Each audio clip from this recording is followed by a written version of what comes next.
Welcome to the NLP View with your host, Donna Blinston. Each week, Donna will explore how the techniques of NLP can help improve your personal and professional life. And now, here's your host, Donna Blinston. Hello and welcome to the NLP View. My name is Donna Blinston. On today's show, I am joined by Dr. Richard Gray, a psychologist, hypnotherapist, and a certified master practitioner of NLP.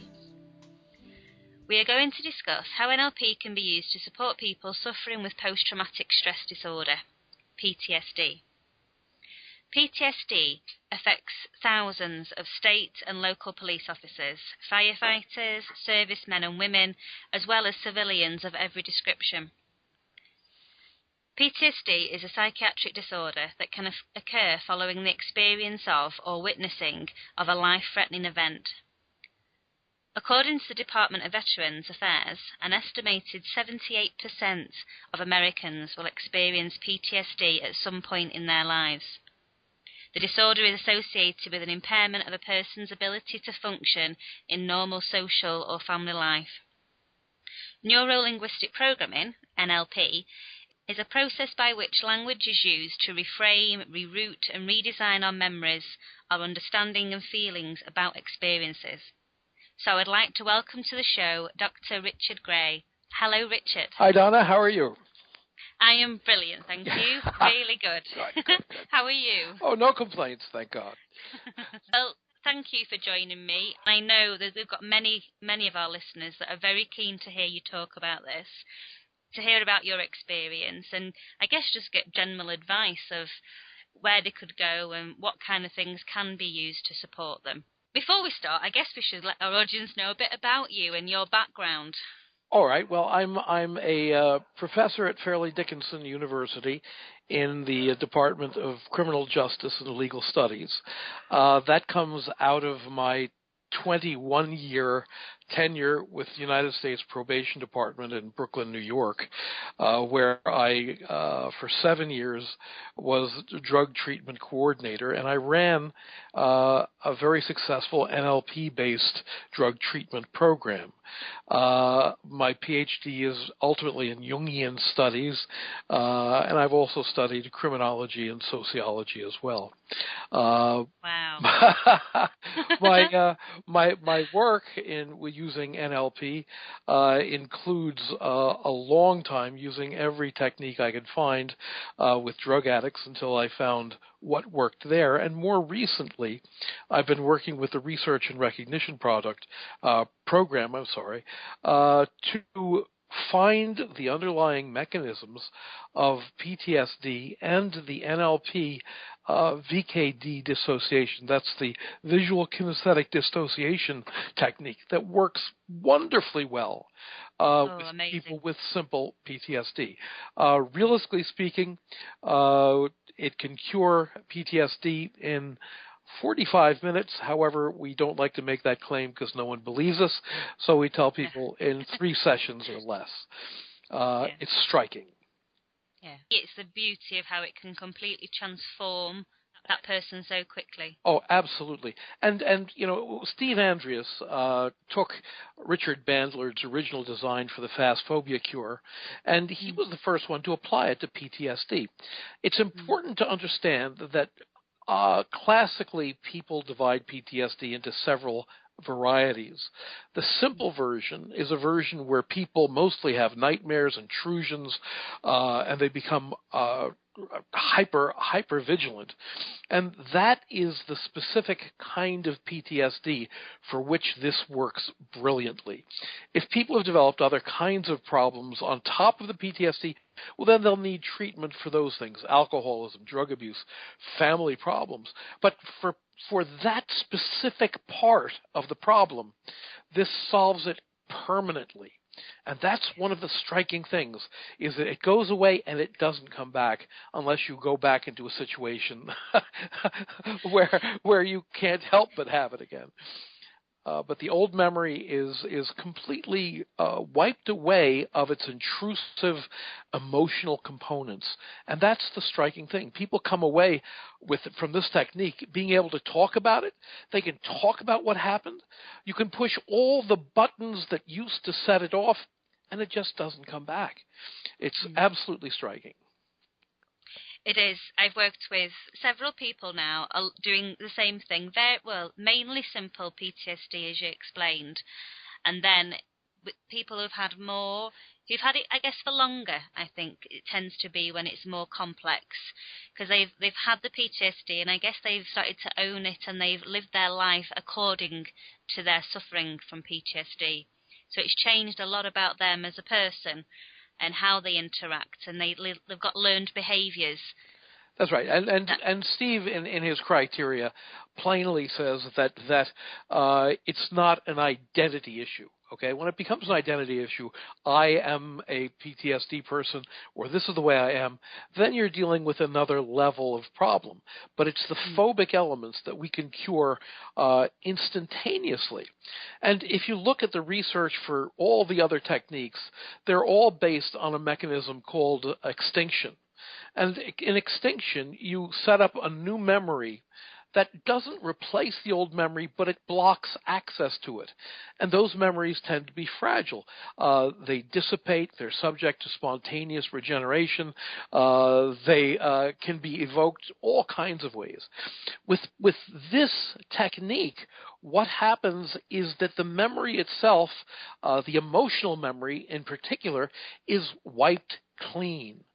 So that those connections in the amygdala that normally would fire off and produce the panicked reactions, the phobic kind of response, stop happening. And it's absolutely striking. But the person can talk about it. They can describe it. They can understand that it's a terrible thing. They can have a normal level of emotional response to the problem situations, but it no longer throws them into a panic or a flight.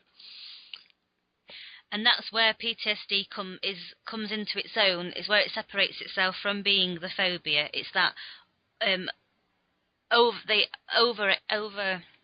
words have completely gone from me. The overreaction to it. Yeah.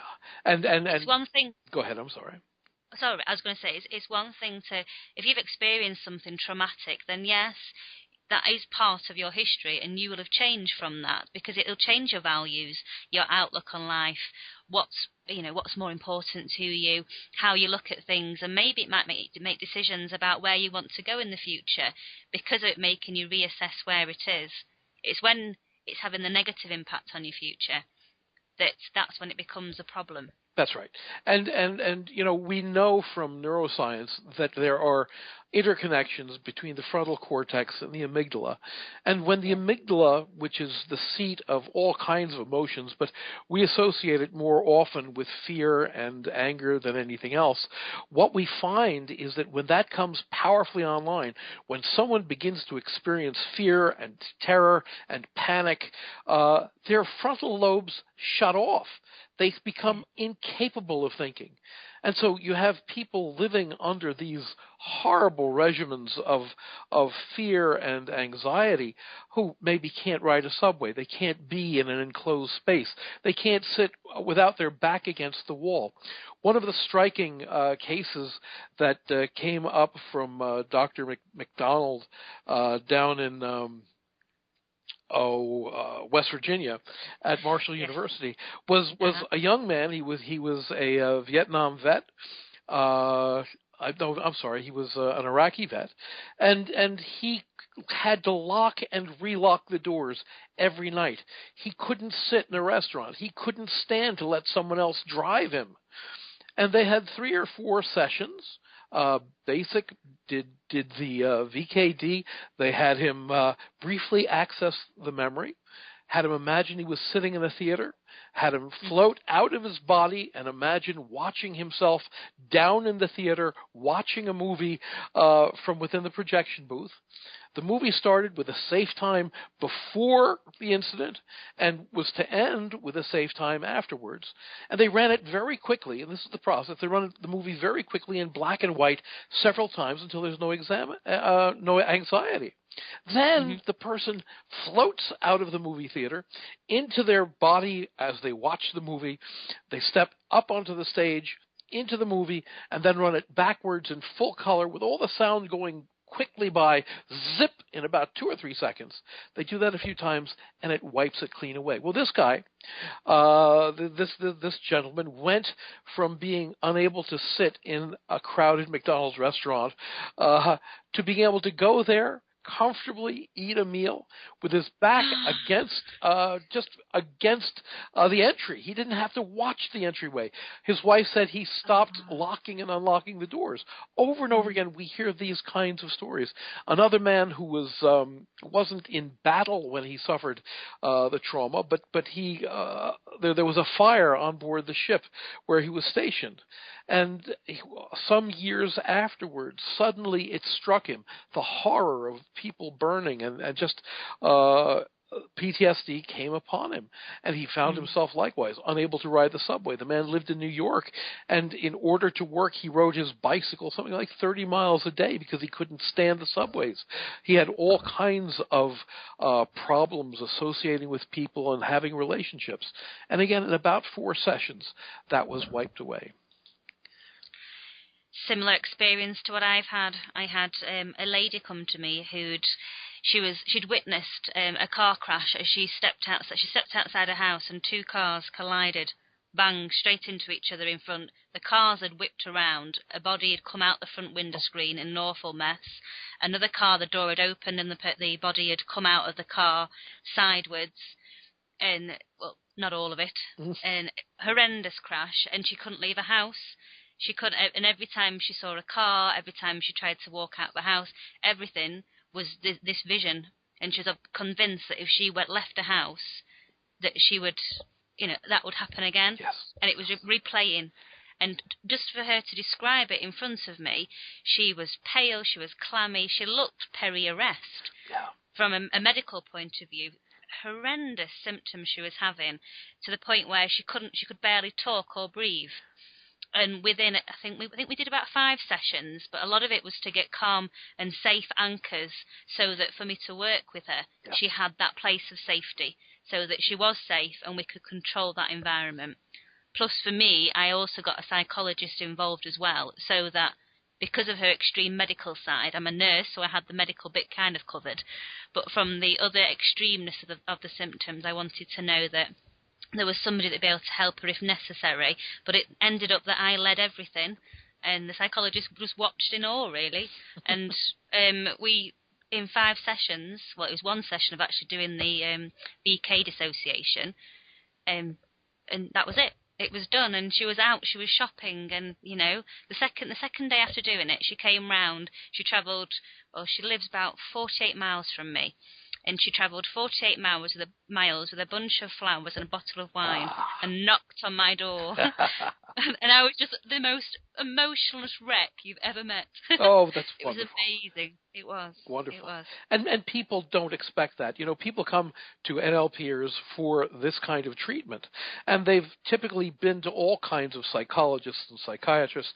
They've been medicated. They've tried exposure treatments. And, for those of you who don't know about exposure treatments, what they do is they do their best to re-evoke the problem. They have them watch movies if they've been in battle scenes. They have them watch movies of battle or listen to scripts of their own traumatization and so on and so forth. And they are so used to the same old thing that they never expect the kind of drastic, immediate results that we get, particularly with this intervention.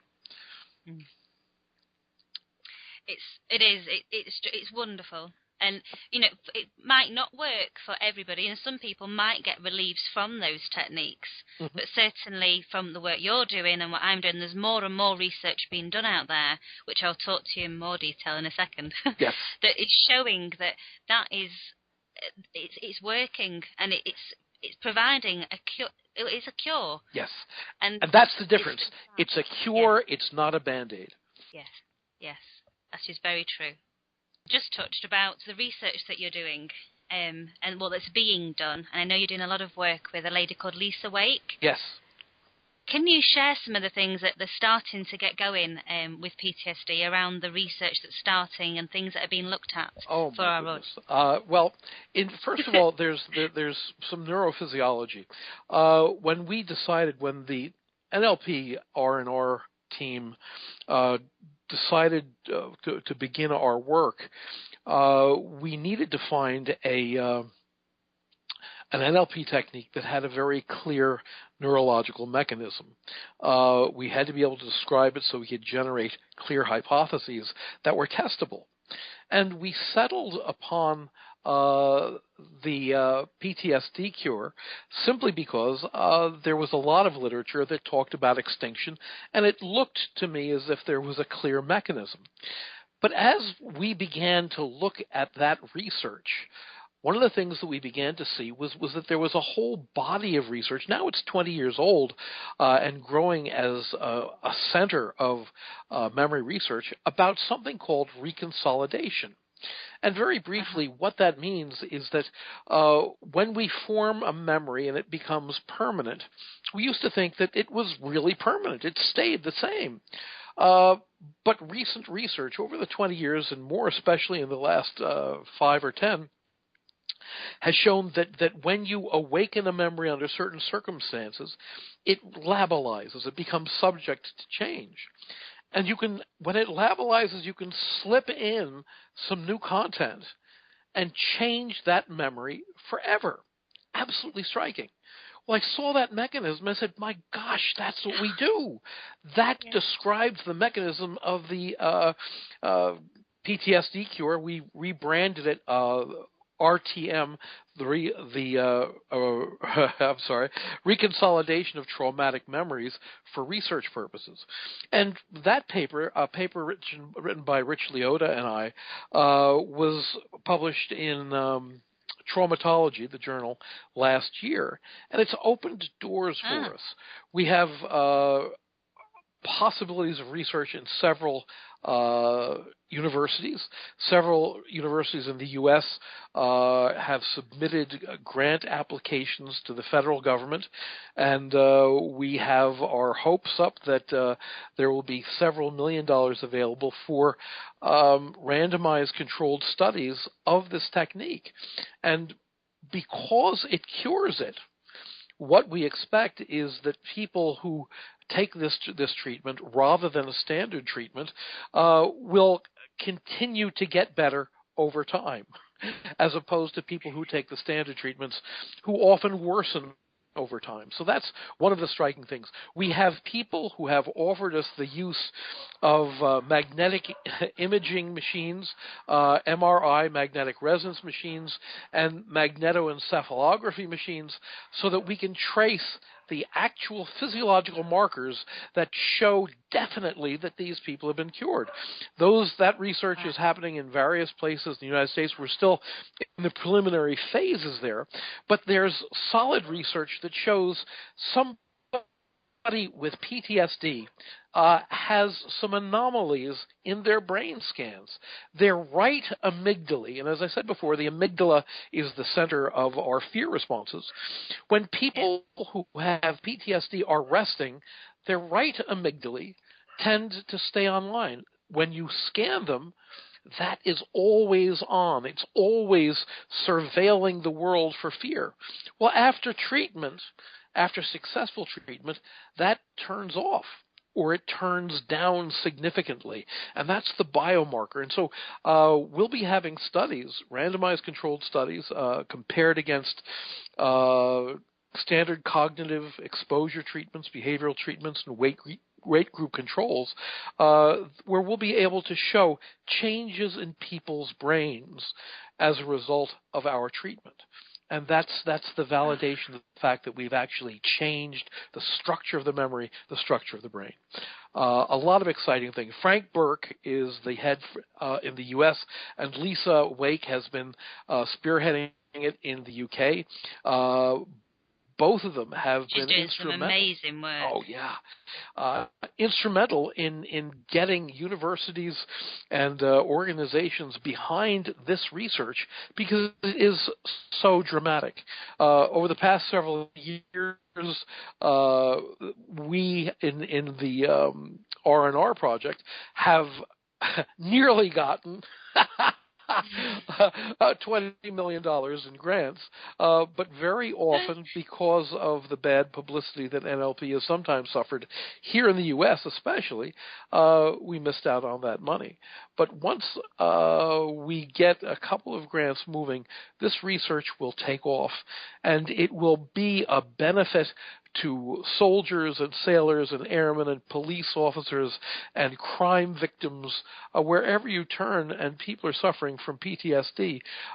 This is something that can just reach in and switch off that hypersensitivity and the intrusive symptoms, and it is absolutely striking.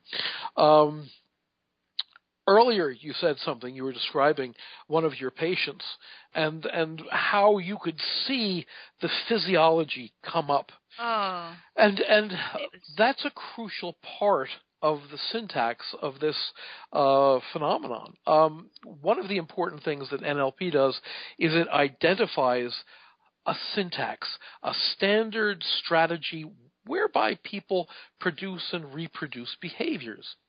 And for reconsolidation, for the mechanism that heals PTSD, one of the first things that you have to have is a brief evocation of the problem state. And so when you described it, that's the first thing that has to be done. You evoke it briefly, you calm the person, you use an anchor, whatever you can to calm them, make them feel good, distract them. And then you begin to build this scenario of being in the theater, in a safe place, watching yourself, sitting down in the theater, watching the movie. And it's that separation that sets off, in part, the ability of the brain to restructure the memory completely. And that's just brilliant. Just brilliant.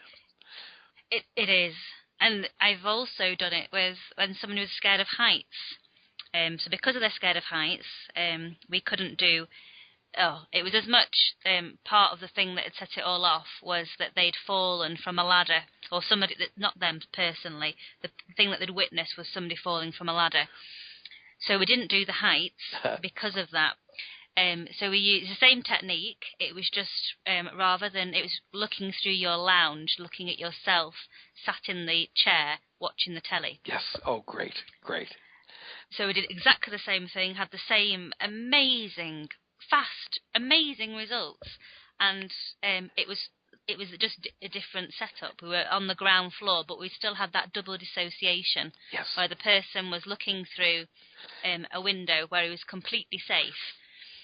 And of course, we need to remember that Richard Bandler first designed the technique specifically for dealing with phobias, and so it has always worked wonderfully well with phobias, and will continue to do so. The striking thing, and you alluded to this earlier in the conversation, is that the difference between a phobia and PTSD is a phobia is related to a single class of stimulus. I might be afraid of spiders, but ants don't bother me. I might be afraid of heights, but if I'm safe in a room inside a tall building, it may not bother me whatsoever. And so it isn't so all pervasive as PTSD. But PTSD, there's no telling where or how the symptoms are going to come about. They intrude incredibly without warning often. And for some reason, I'm not sure I know why, this technique wipes out those connections so that even the secondary associations that would normally have aroused the fear, the terror, the hypervigilance, and the intrusive symptoms, people flipping out, completely dissolves. Completely dissolves. And it's not just the benefit that it has for that individual person, which in itself is profound, but also the benefit for the family. I've worked with the families who've lived with someone who suffers from PTSD, so seeing that person disappear in a way behind the symptoms that they're suffering is hard for the family to experience. I've worked both with the person as an individual, but then with the husband or wife and the children to cope with what they have gone through as they've experienced it with the person, and for them to get used to, especially with the husband in one situation, because they'll have lived the months and months of the broken sleep in the night, the scaredness, the feeling that being with somebody who's very dissociated from them. And often the partner can feel like they're not so much no longer loved, but because it can affect their libido and any sexual desires, any wanting to be in that kind of relationship with anybody, it does have a strain on their relationship. So it's working with that and rebuilding that as well. That's right. Fear is not good for sexual relationships, and over and over again, you hear wives and other family members. One striking case, again, this is the one from William McDowell, where the wife says, "I've got my husband back." Okay. Yes. Instead of this person who is always on edge, never there really for the other person, except perhaps in just the most basic kinds of ways, physically. Suddenly, it's a real person who isn't so drawn into their own fears and terrors, but can be there as a real partner, as a real mate, as a real friend. And again, people return into the workforce and no longer troubled by flashbacks and terrors. A car backfires and somebody feels necessary to hit the ground, and they're a ball of nerves for the rest of the day. That goes away, and it goes away completely. Completely. Yeah, and it's striking. There's some research, and that suggests that some of the physiological indicia may remain, but they aren't associated with fear. So someone's pulse might rise in those circumstances. Someone's galvanic skin response might show an elevation under those circumstances, but they become dissociated from the fear response itself, and so the people are freed to respond normally to all kinds of situations that would have otherwise beaten them down. And now a lot of people suffering from PTSD end up drinking and having problems with family and drugs and criminality and the rest. Now, if we make a distinction between people who have associated with their PTSD, accepted it as part of their identity, and people who haven't, sometimes drinking, drugging, and the other things may be so significantly tied to the PTSD itself that those problems will dissipate as well. However, we can't always be sure about that, and so sometimes they need to be treated as well. And so we prefer, for the testing phase anyway, to take a look at the simple PTSD without the exacerbating factors. However, when people are applying this, you can take things one layer at a time, get rid of the fear that has been driven it, and if those behaviors have not yet become self-maintaining, then they can very well be healed as well.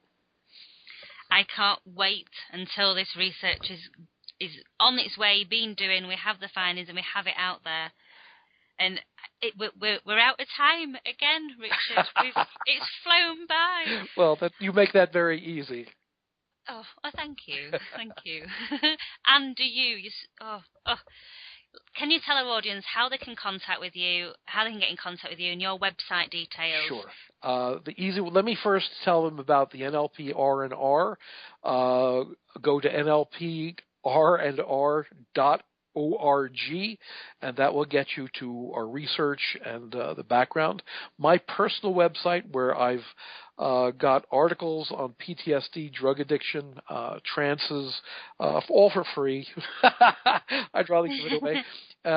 Go to tinyurl.com/Rick Gray, RickGray.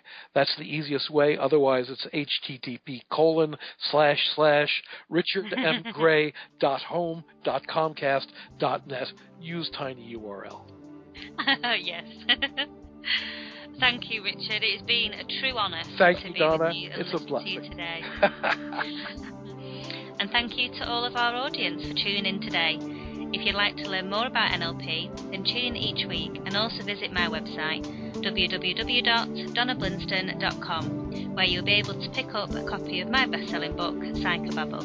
a straightforward, plain English guide to the benefits of NLP. Also visit theorganicview.com and sign up for our newsletter, which will keep you updated with the up-and-coming shows, guests and online workshops. In the next live workshop, we will discuss how NLP can be used to improve your relationships, both personally and professionally, learning NLP techniques that will enable you to see events and problems from multiple perspectives and find out what is really important to you in a relationship.